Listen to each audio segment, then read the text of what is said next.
Du skal i den her video lære at bruge et skriveprogram, eller lære at bruge Microsoft Word. Så det du gør er at gå hen og finde det store blå W, og dobbeltklik på det, det vil sige at du trykker hurtigt 2 gange. Når du har gjort det, så kommer du ind i Word og har nu et stykke papir foran dig, hvor du kan skrive en tekst.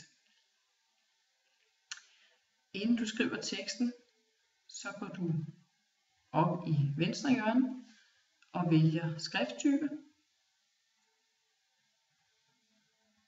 Jeg tager Calibri teksten. Og så vælger jeg, hvor store bogstaver jeg vil skrive med. Jeg vælger at skrive med skriftstørrelse 14. Og nu skriver jeg min tekst.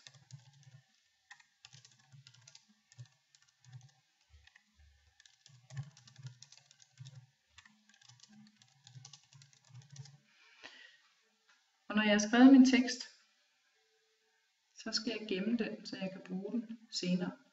Så jeg går op i venstre hjørne og finder filer, og så vælger jeg gem som.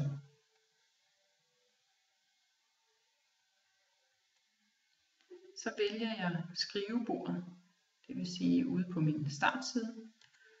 Så vælger jeg at gemme mit dokument derude. Her hvor der står filnavn, der kalder jeg mit dokument noget, som gør, at jeg nemt kan finde det. Så jeg kalder det her kan du sidde. Og jeg vælger at trykke gem. Og nu er mit dokument gemt ude på mit skrivebord. Og jeg kan lukke mit papir ned, jeg kan lægge det væk ved at trykke på det røde kryds.